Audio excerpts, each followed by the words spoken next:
Hello, it is 9 p.m. in RTD. It's time to English New Edition. For tonight headlines. We have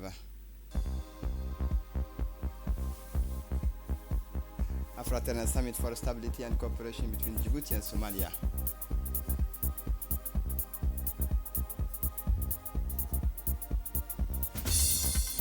The workshop shaping the new face of the administration is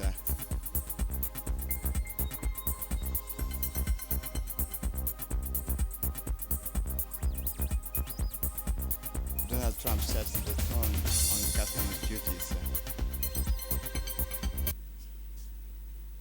Welcome to our newsroom. The head of state, His Excellency Ismail Omar Guelleh, received his Somalian counterpart Hassan Sheikh Mahmoud at the Palace of the Republic on Wednesday afternoon. Mr. Mahmoud is on a 24 hours working visit to Djibouti, where he arrived earlier today. The audience between the President Guelleh and current chairman of IGAD and Mr.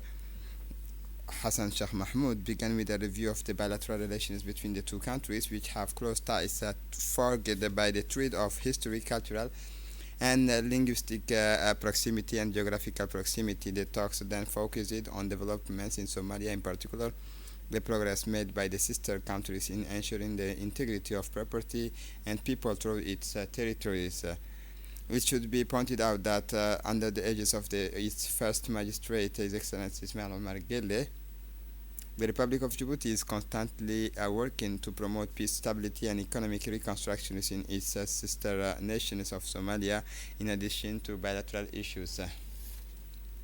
The President of the Federal Republic of Somalia, Hassan Sheikh Mahmoud, left Djibouti on Thursday afternoon after a fruitful visit, 24-hour visit. He was accompanied on his departure by the Djiboutian Minister of Justice, Mr. Ali Hassan Bahdon, marking the end of this short diplomatic mission. This visit, which was part of the regular contacts and consultations between the two countries, further strengthening the already solid bilateral relations between Djibouti and Somalia.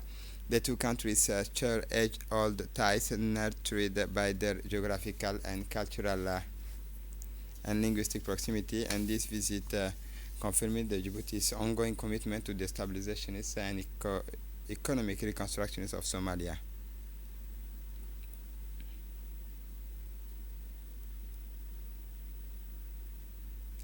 This initiative was held by participants as a crucial step in the quest for more transparent, efficient, and sustainable public management, chaired by the responsible minister. The event brought together an era of decision makers and experts from the institutional and economic spheres, representative of administrative committee, and key players in public governance. Together, they explored the essential lever for modernizing and optimizing the management of public entities. The three-day workshop was part of an ambitious initiative to build the capacity of senior management and promote best practices within state institutions. The discussions highlighted the cardinal principle of good governance, transparency, accountability, operational efficiency, and sustainability. The speakers emphasized that good governance is not simply a moral obligation, but a strategic imperative to ensure the sustainability and competitiveness of public companies. These companies, often seen as engines of economic development, must be managed rigorously to maximize their impact on national prosperity. At the heart of the debate were crucial issues such as the optimizations of resources, the implementations of robust control mechanisms, and the need for rigorous performance monitoring. Participants shared their experience and talked on the specific challenges facing public institutions, particularly in terms of accountability and risk management. The workshop marks a significant step forward in Djibouti, said the portfolio. Djibouti's effort to align in its governance practices with international standards, but strategic imperative to ensure the sustainability and competitiveness of public companies.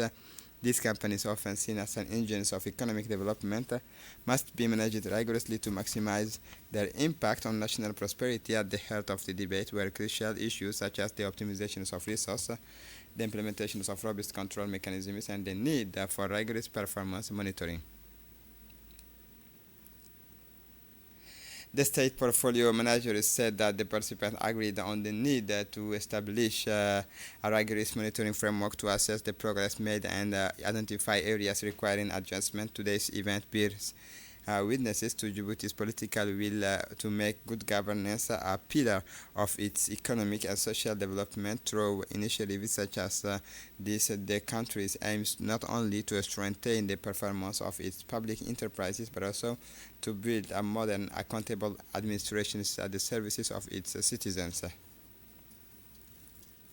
For his part, the Minister of Economy and Finance, Ilyas Musa Dawale, has indicated that emphasized the vital importance of such initiatives for country's sustainable development. By strengthening governance within our public companies. We are laying the foundations for a more resilient, more inclusive, and more forward-looking economy, he said with a conviction that left a lasting impression. It is not just a question of improving management practices, but of fundamentally transforming the way in which public institutions serve citizens and contribute to the national economy. Better governance means, above all, ensuring that every resource is used optimally.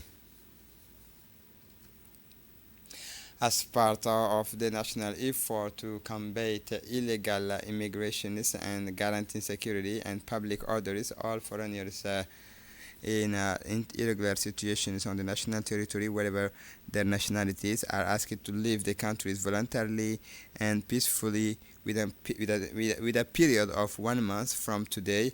At the end of this period, the security forces will be fully mobilized to carry out checks, apprehensions, and deportations, said the Minister of Interior.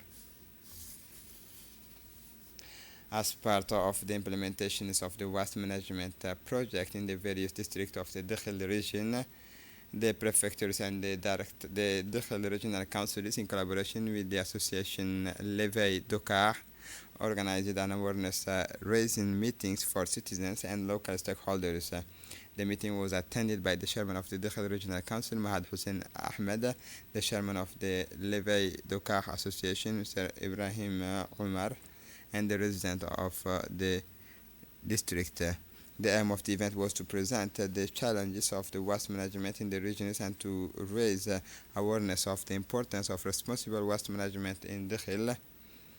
And the meeting provided an opportunity to discuss practical solutions, ways of reducing environmental impact, and good practices in domestic waste management. Participants also had the opportunity to ask questions and share their concern in order to encourage constructive dialogue on these crucial issues for the sustainable development of the regions. The local authorities expressed their commitment to supporting this initiative and to working together to improve the living conditions of local residents while preserving the environment, said the president of the Dakhel Regional Council, Mahad Hussein Ahmed. For the international scene, Israel has killed at least 80 Palestinians in 24 hours at the Gaza Strip. At least 80 Palestinians have died in Gaza on the 17th days of the consecutive bombardment by Israel. Several people were killed in Israeli attacks on Gaza last night after medical sources in Gaza said that at least 80 Palestinians had died in strikes since dawn on Wednesday. The new Israeli offensive is against the enclave since 18 March is part of the campaign of maximum pressures aimed at forcing Hamas to renegotiate the ceasefire agreement reached in January. The mediator's initial proposal was for Hamas to release 5 hostages within the 15 days.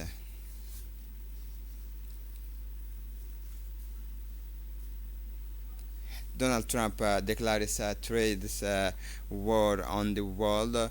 The American president announced on Wednesday that he would impose tariffs at least 10% of all imports into the U.S., with the higher rates for dozens of countries, including the EU, 20%, and China, 34%. For the European presses, the economic damage will be severe.